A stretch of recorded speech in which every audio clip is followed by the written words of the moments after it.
Welcome everybody to our Leading with Colours webinar. For those of you who don't know me, my name is Michelle MacArthur Morgan and I'm the founding partner and creator of the Jigsaw Discovery Tool. My kind of background for the last 20 years or so has very much been within the L&D sector, concentrating on creating and developing helpful habits and positive behaviours, both at individual, team and organisational level. And prior to that, I held a number of leadership roles, predominantly within the hospitality sector for many years. And my kind of background, many years ago now, I did a degree in psychology, but then from about 2007-8, I got interested in neuroscience and have been studying neuroscience for the last, since 2007 and 8, however many years that now is. The ever increasing and kind of globalization and organizational complexity over the last decade really has led to new challenges and demands. And I mean, you know, coming through the last few years, we certainly have been stretched. And we live now in this volatile, you know, the VUCA world, as they call it, volatile, uncertain, complex and ambiguous kind of world that we live in. The needs of our workforce are increasingly diverse, and as the new generation have very different expectations of their leaders and the organisations they work for. The pace of change is faster than ever before. Performance and productivity expectations are continually growing, and whilst at the same time, we've actually got fewer resources in order to cope with that and meet those kind of expectations. And the other kind of important development really is leadership is no longer just a skill requirement of the C-suite and the senior management. Leaders are required at all levels of an organisation, and more people now, we require people to have those skills to be able to influence up and across an organisation. So leadership is now more demanding than ever before. And with leaders, we're required to engage, inspire and motivate people to achieve, despite the complexity and uncertainty that we're often facing. So developing leadership skills across an organisation has never really been more important than it is now. As usual, we're going to be following the science and breaking down our time into three chunks, 3 chapters.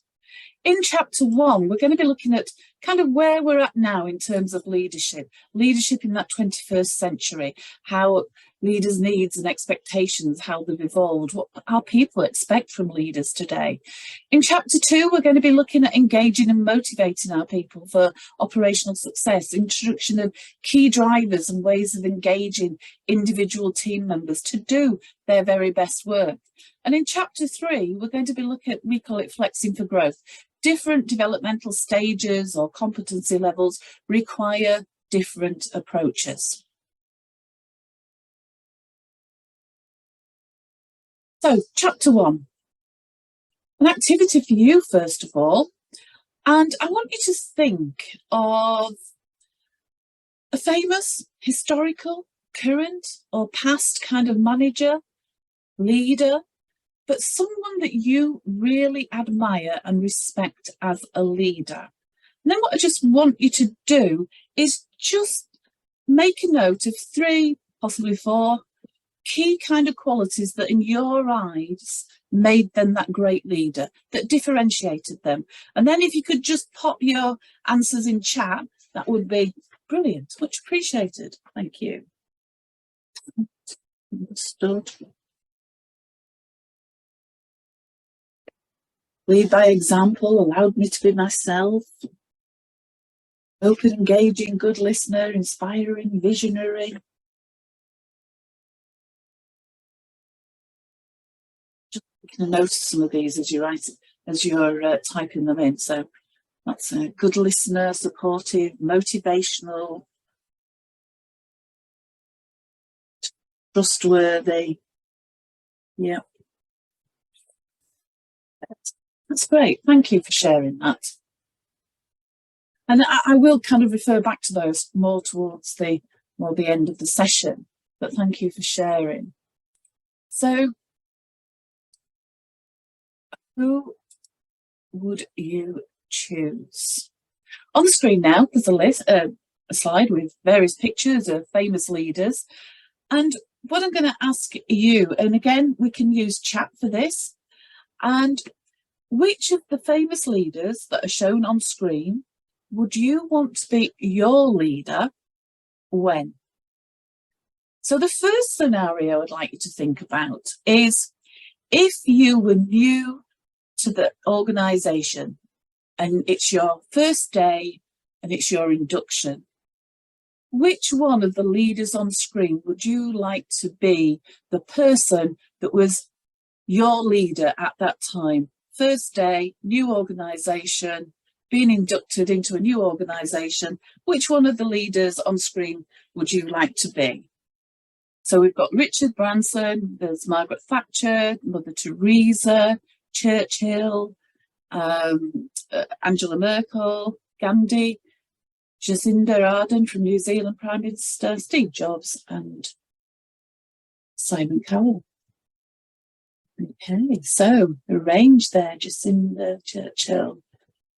So now just pop in there for me why you've chosen that leader.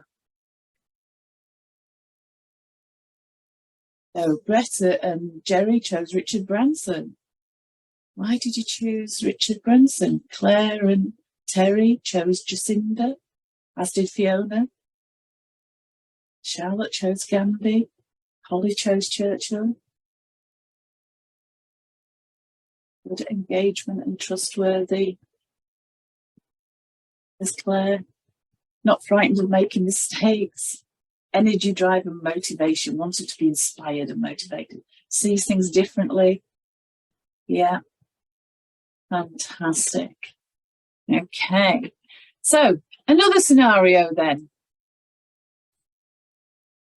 Again, who would you choose as your leader in this situation?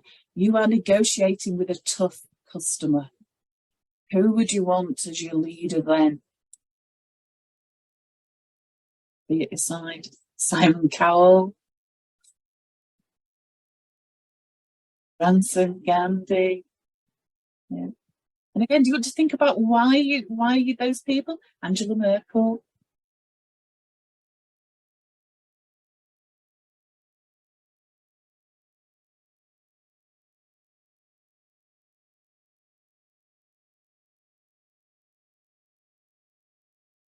And we'll do one more situation then.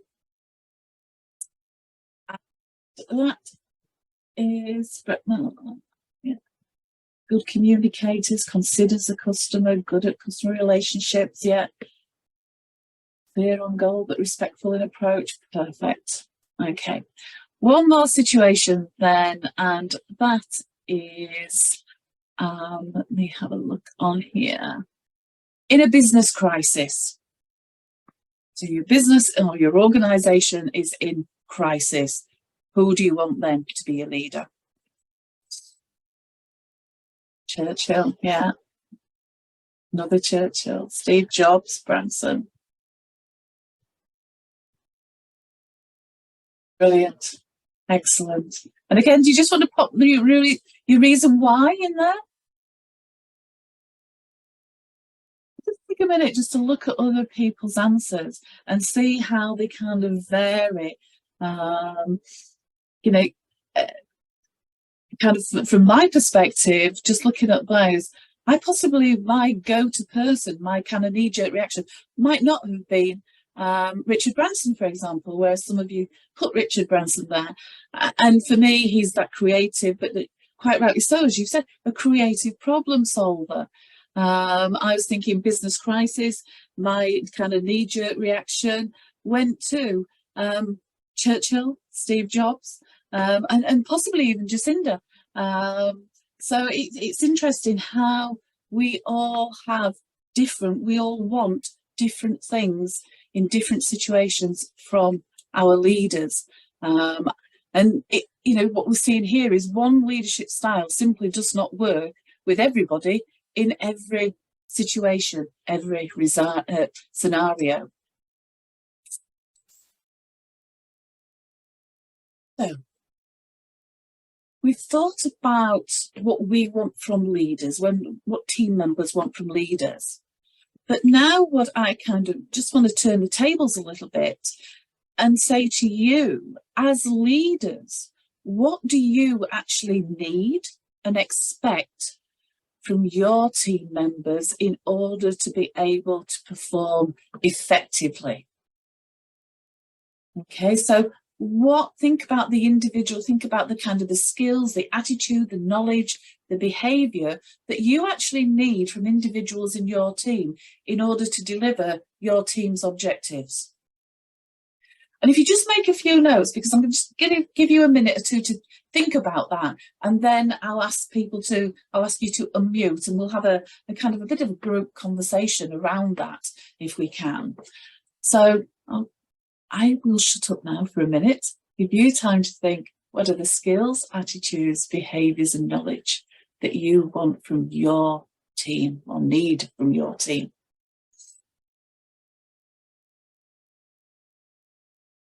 Unmute yourself for a moment and perhaps share with us. Claire's put something in chat. Claire's put integrity, collaboration, team effectiveness, openness and honesty. What are the things that you would like to share with us? The things that you look for or need and expect from your team members to help you perform well as a team, to deliver as a team. Who'd like to? Terry, are you going to? Yeah, I think I really value enthusiasm and the willingness to learn something, and also the ability, or I suppose, again, the willingness to change direction when something clearly isn't working. Yeah, perfect. Lovely, thank you. Jerry, you'd unmuted, I think. Yeah, thank you. I've talked about commitment, commitment to not only what we're trying to achieve, but commitment to the rest of the team. Yeah. And support, and not working in isolation, but sometimes working in isolation, but actually being in that supportive role Yes. of others. If I was thinking about the skills, sometimes I think it's more than just the skills, it's confidence to apply these skills and to take a little bit of risk, and be really clear where their big contribution is. So what are you bringing to this party? What do you have, and what can you give others? Yeah. Thank you. Thank you. Holly had put interaction in chat as well. Anybody else got anything they'd like to kind of share? Any thoughts, what they expect from the team or need from the team? Yeah. I think it's about as well having the courage to admit mistakes, so that with the team we can pick up and resolve things relatively quickly. Yeah. And have those above the line behaviors, or the active listening skills and empathy, and that connection and engagement with what we're trying to achieve. Yeah, absolutely. So what we're starting to see here is, yes, there are some similarities. Of course there will be, but there's also some differences. So not only are the differences from what we expect as a team member from our leaders, and depending on the situation, but there's also differences in what our leaders expect from us. So I'm just going to take a few moments just to wrap this kind of chapter actually with how the role of the leader has kind of evolved and how it's changed over the last few years, and how those expectations of leaders has changed. And I'm sure most people would agree that the old kind of command and control style of leadership, which has been around 60 plus years, is no longer fit for purpose as the general kind of prevailing dominant kind of overarching leadership style. Yes, there are still times when it may well be required, but actually not as a constant. It's not our dominant kind of requirements anymore. But just thinking back to our kind of previous discussions, we've seen that we and our team members want a much more human-centered approach. We no longer just give respect because a person holds the title of manager, director, whatever. we don't just give that respect. People have to earn respect. And we want to see more empathy and understanding from our leaders. We want more involvement, more autonomy. And the challenge that we really have is that unless leaders have higher levels of self-awareness and emotional intelligence, and unless they develop their skills to have a more agile leadership style, the likelihood is that they're not going to be actually supporting and enabling their teams to perform at their best. Now, I'm sure if I asked all of you on here today, are you self-aware? Do you believe yourself to be self-aware? Then along with 99.9% of the population, I'm sure you'd probably answer yes. But do you know? According to research, in reality, there is only 10 to 15% of people who are truly self-aware. And the thing is, that's kind of a little bit concerning, is that believing you're self-aware when really you're not can be really quite dangerous and have disastrous consequences for the people around us. Also, 75% of employees report that the most stressful part of their job is actually their line managers. And the last kind of factor that plays into this is that leaders influence the psychologically or how psychologically safe team members feel at work by approximately 70%. If team members are feeling stressed and don't feel safe to speak out, not able to show up as themselves at work, feel that they'll get kind of knocked down or some kind of punishment, if you like, if they speak out and highlight mistakes, etc., then they are less likely to perform at their best. Now, yes, if we lived in an ideal world where the days are always sunny, there's an abundance of money, there's no cost of living crisis, and we didn't have really long to-do lists that kind of just appeared to be getting longer, no much how long we worked, how many jobs we ticked off it. There wasn't that constant pressure on us, then yes, we would be in a far better brain space and have more time to consciously think about what we say, what we do, how we lead our people. But living in the reality of the world today, the majority of people, including our leaders, are in survival mode. And they're reverting just naturally to type, because that's what we do when we're in survival mode. We revert to type. We aren't agile and we're not flexing our leadership style. So hopefully today we're going to just be raising your awareness of this and your conscious awareness of this. And this is one of the things that we like to do on leadership programs, is just raise that awareness of who we are and how we're showing up. And are we actually delivering a flexible, agile leadership style? Section 2, we're going to be looking at engaging and motivating. And we're going to start this section by looking at the key drivers for each of the 4 behavioural preferences. Now, if you're aware of the Jigsaw Discovery tool and the framework, then these will be very familiar to you. So people that have a higher preference in red, their key drivers are around that achievement, success, efficiency. They hate kind of wastage of time, wastage of resources. For people who have a higher preference in our yellow behaviours, then for them it's all about seeking out opportunities, novelty, innovation are their kind of key drivers, standing out, getting noticed. And if we look at our blue behavioural preference, it's about organisation, striving for perfection and correctness and knowledge. And with our green behavioural preference, it's about other people, it's about fairness, helping, supporting, it's about equality for other people.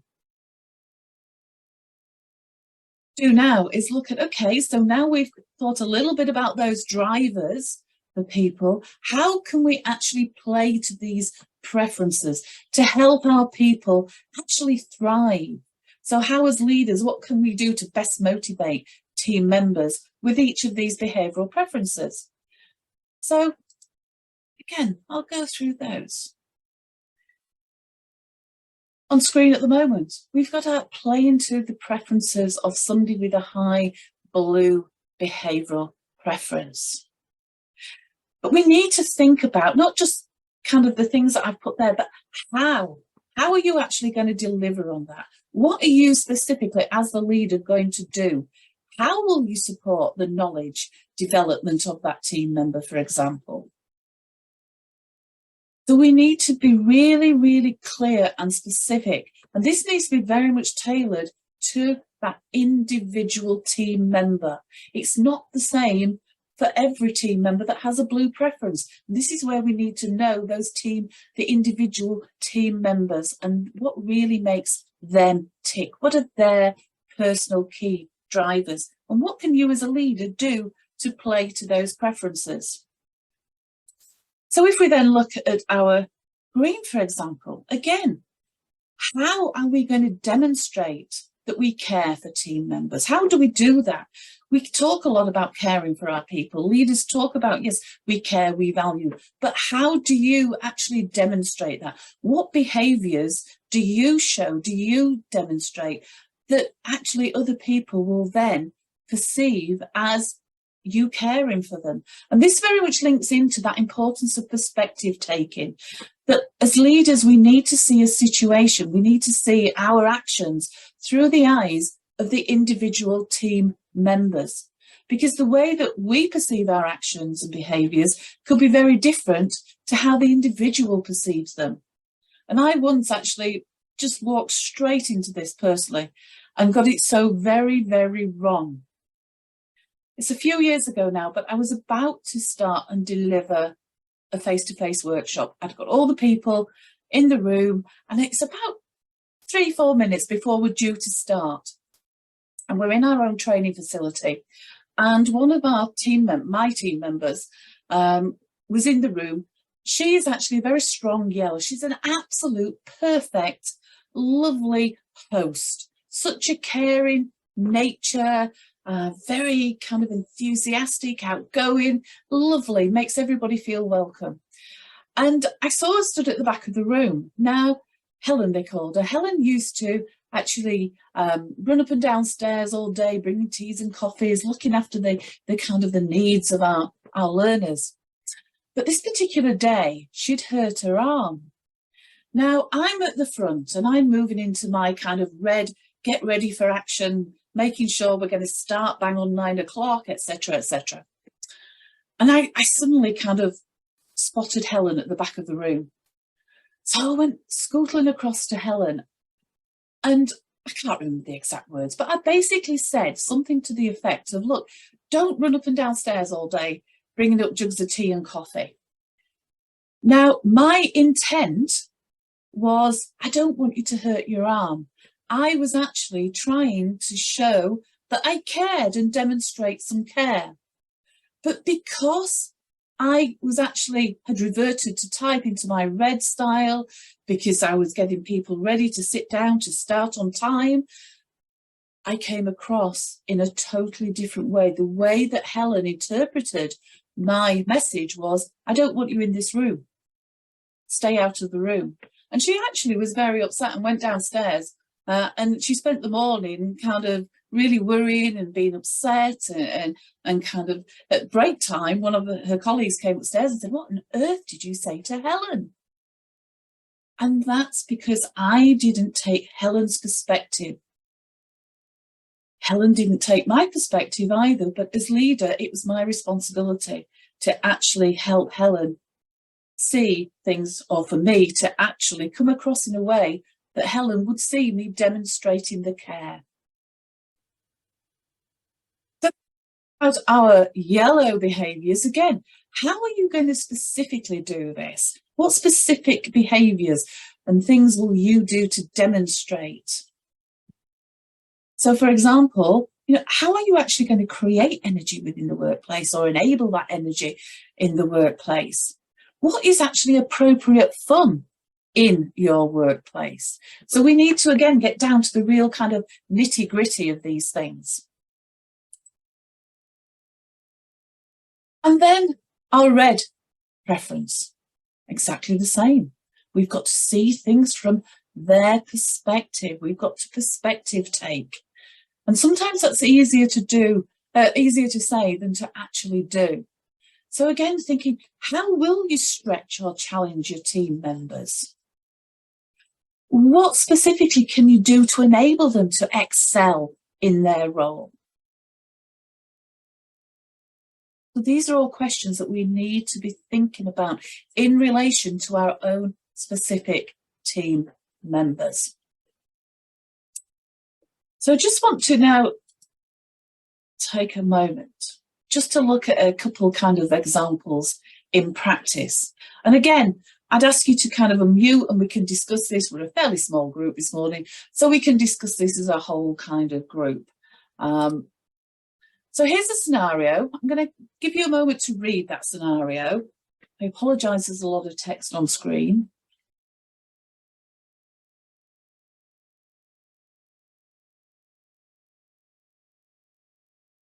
Then what I'd want to discuss is you are the manager of this team member.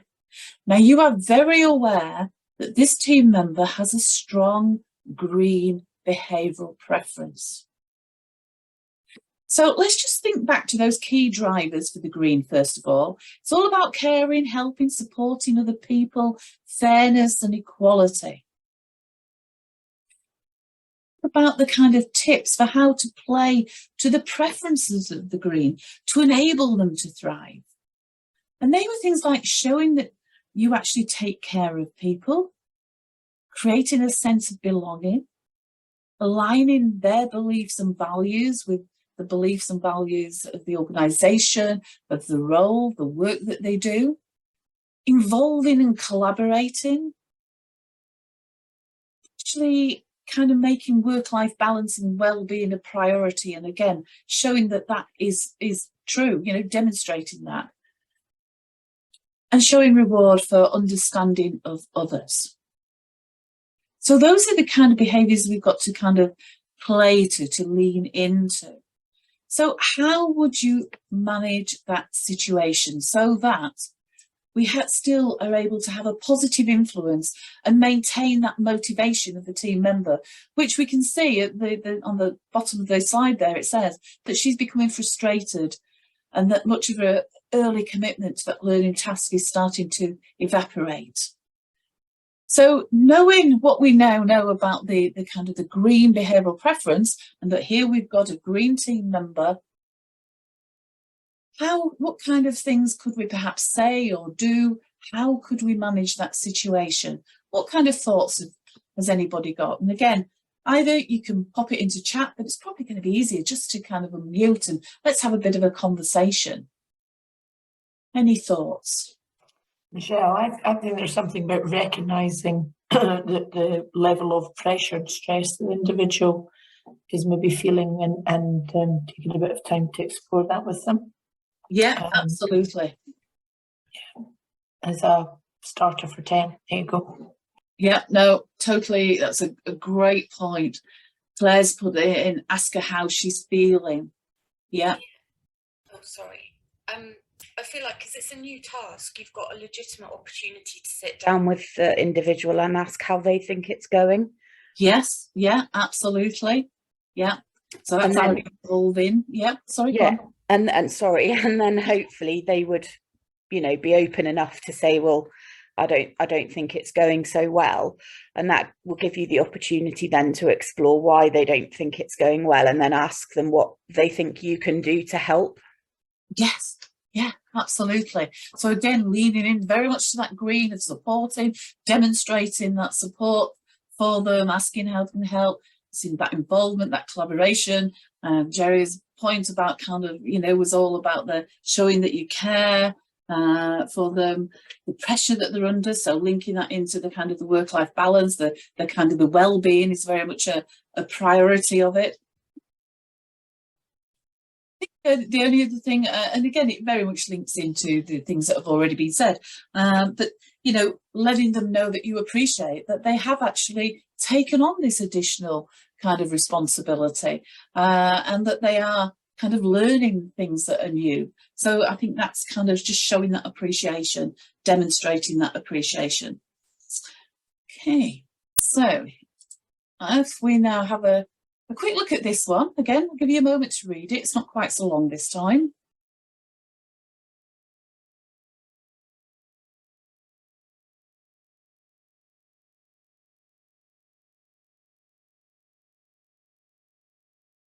So this time, again, you're the team manager, has to deal with this, and you're aware that the team member in question this time is a strong red behavioural preference.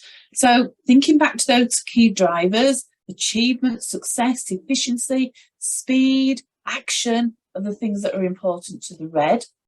And the tips for how we kind of can play into the preferences of the red. So it's about stretching and challenging, focusing on their achievements, enabling them to excel, viewing failure as a learning experience, that growth element in there, rewarding for achievement, and that value in that kind of goal attainment. Again, how would we handle this or manage this situation? Have you got any thoughts on this one? First said, give direct feedback, focus on the outcomes and ask them for solutions. Yeah, so we're maintaining that autonomy or their autonomy. We're focusing on the outcomes, the result, which is great. That's really what red's like. I think, hiya. I don't know if you can hear me okay. We can, Charlotte, yeah. Yeah. I think because they've been a top performer for the last 2 years, I think somebody's actually just put something in the chat to this effect. That tells me something's probably changed potentially in their personal life. I think it's about asking about that first and just asking them how they're doing and how things are going, and trying to open up that conversation before you give the feedback, because there might be a really straightforward explanation and it might be a temporary thing. So I think it's before giving that kind of feedback around the negative client experience, I think it's just finding out what's going on for them. Yes, yeah. But the one key thing that we've got to be very careful there, and I wholeheartedly can support what you've just said, Charlotte, it's that around making sure that we come at it from quite a factual results, outcomes, rather than a kind of going onto the emotional side of things. People with those red behavioural preferences tend to be very uncomfortable around emotions. Now, again, it's about knowing our individual team members. So it may just be that, you know, maybe their secondary backup behavioural preference is green, and so they're more comfortable talking about that kind of their personal, their emotional feelings, what's going on for them, etc. So it's coming from a non-emotional perspective, unless you are certain that they are the type of person who is happy to talk about that. But yeah, trying to find out what's actually going on, what perhaps the you know, asking for their, if you like, their perspective of the situation as well. So yeah, Terry said, I think it's a difficult one, depend a lot on what the issue with the conduct was. Jerry, discuss a learning experience, providing an opportunity around what they think they can do to create a kind of positive outcomes. Absolutely. So it's keeping them focused on going forward, the growth, the learning, the outcomes from it. Perfect. That's lovely. So we can see there two very different situations with different people, different behavioural preferences, and two very kind of different approaches. So in the webinar today, we were only able to kind of give this high level kind of approach to how to manage a situation, because we don't have time to dig deeper, and we could go into things, you know, when we're actually trying to engage with people, the different vocal qualities, the different actual specific words that resonate more with somebody who's a red behavioural preference to a green, for example, or a blue to a yellow. So the whole kind of communication and engagement piece is, and we do cover that on separate webinars as well. So if you want to check out our YouTube, I'm sure you'll find something on our communication and engagement on there. So moving into the third chapter, flexing for growth.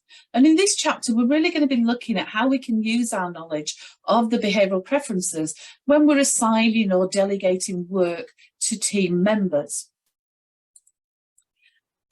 Delegating and assigning tasks to team members, it's important to be aware of those kind of two factors in relation to the individual team member and the task you're assigning.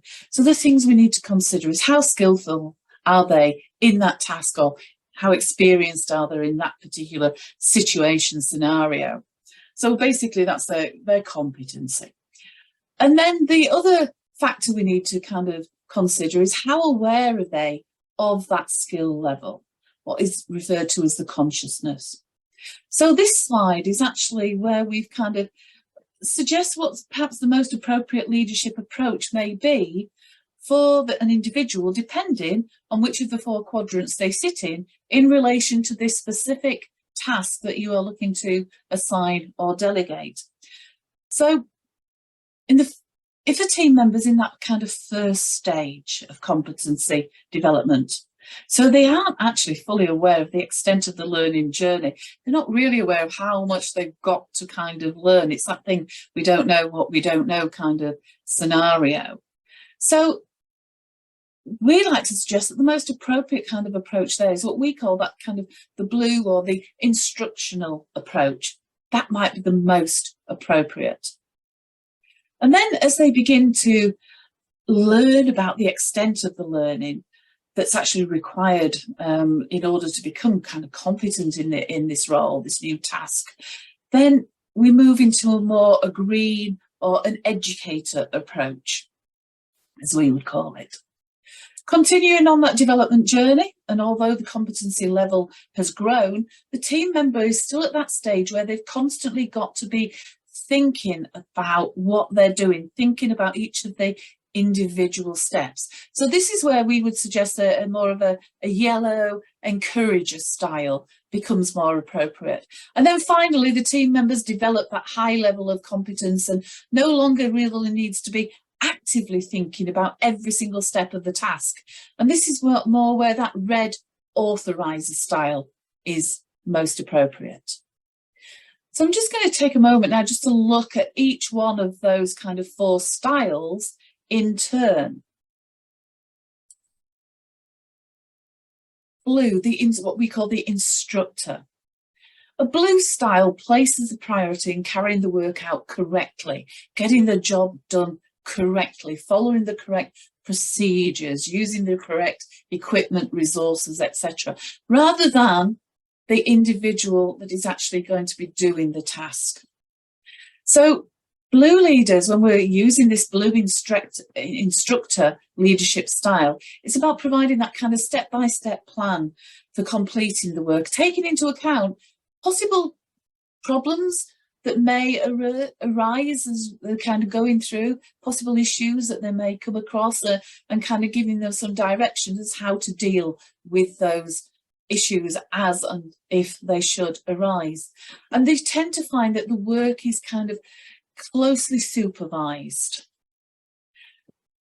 The other thing about the instructor approach is explaining the why the work needs to be done is very often from a blue kind of perspective not thought to be really necessary. It's not about the why at this stage, it's about the how at this stage. And the blue leader is the person that then continues to make all the decisions, and it's rather than the person that's actually carrying it out. Okay. So my question to you is, can you think of a real life situation where you've either personally used this approach or you've seen other people using this approach, and just, again, ask yourself, was it the most appropriate style in that given situation? And again, please pop any thoughts you've got either in chat, or if you want to kind of unmute yourself, please feel free to kind of unmute and share.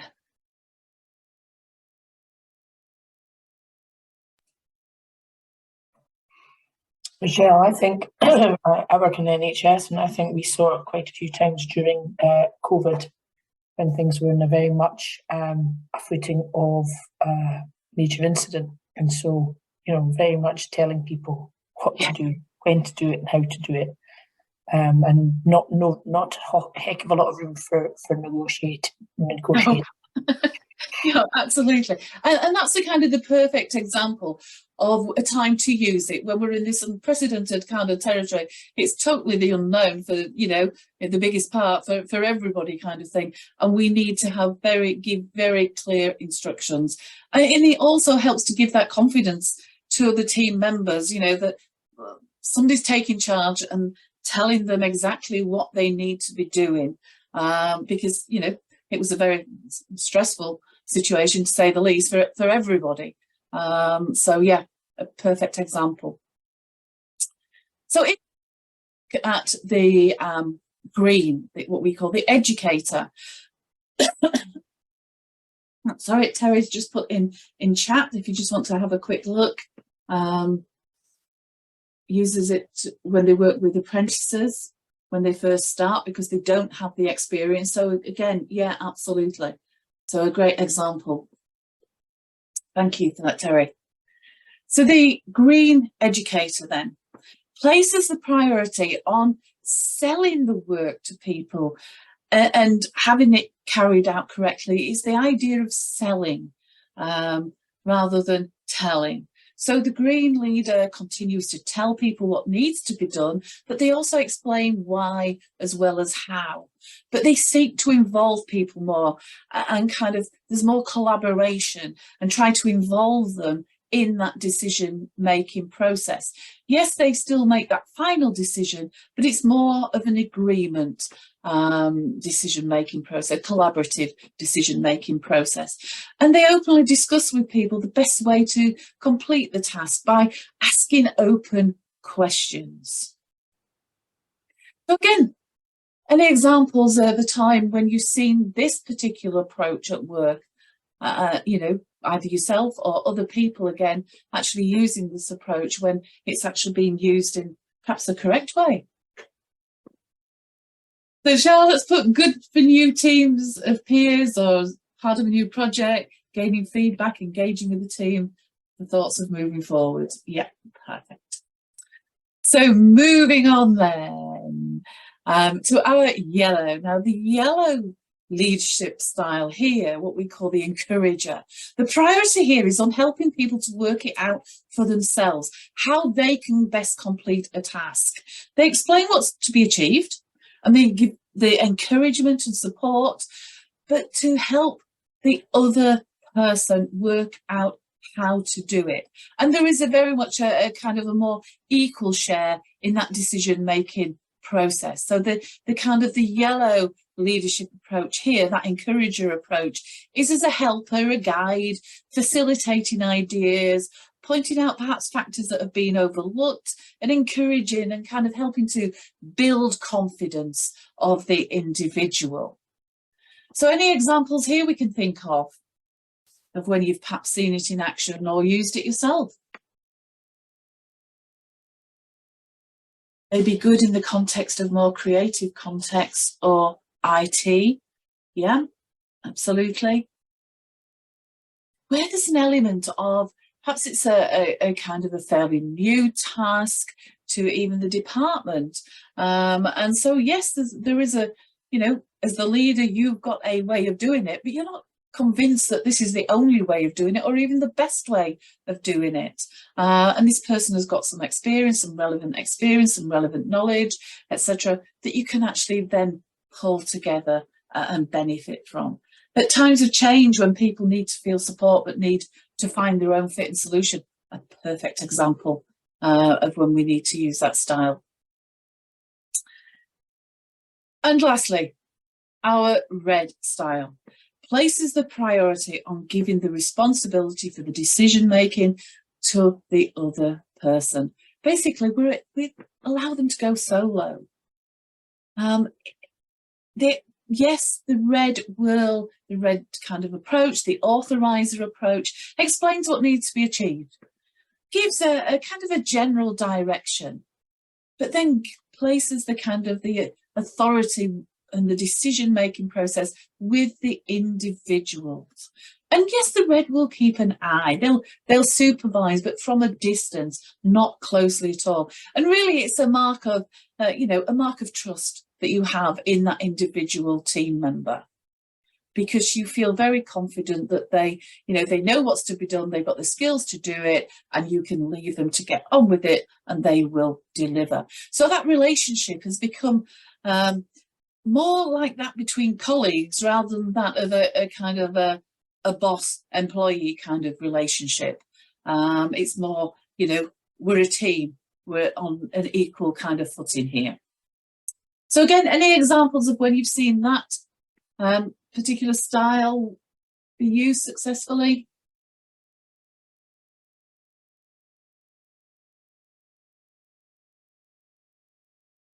This sums up my own manager exactly. That's brilliant, Terry, brilliant. Michelle, I think at times of change, again, I've talked about it earlier, at times of change when you need somebody to really be taking that leadership role, when it's a bit unclear and unsure for people.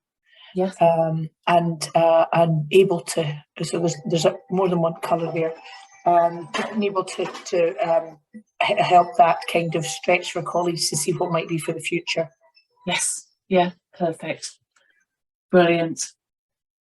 Terry says her manager's great. Brilliant.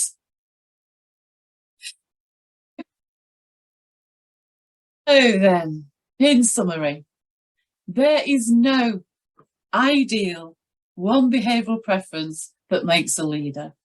As with people in general, successful leaders can have any dominant preference, any of the behavioural style and any combination of the behavioural style. The one thing that all great leaders have in common, though, is they've got those higher levels of emotional intelligence. They've got increased awareness of self, understanding of others, and most importantly, they're able to navigate or flex their behavioural preference to match the needs of the audience. And in other words, great leaders basically flex their style, is something that I'm often caught kind of saying. And just to leave you with some parting words, the Chinese philosopher who's credited with saying this, and that is, when the best leader's work is done, the people say we did it ourselves. Just really, really just think that was an absolute piece of wisdom, especially as the Chinese philosopher lived around about 5 BC. So that was a brilliant kind of insight, futuristic thinking. So that brings us to the end of our webinar. So thank you very much for coming along. If there are any questions, I am more than happy to take those questions.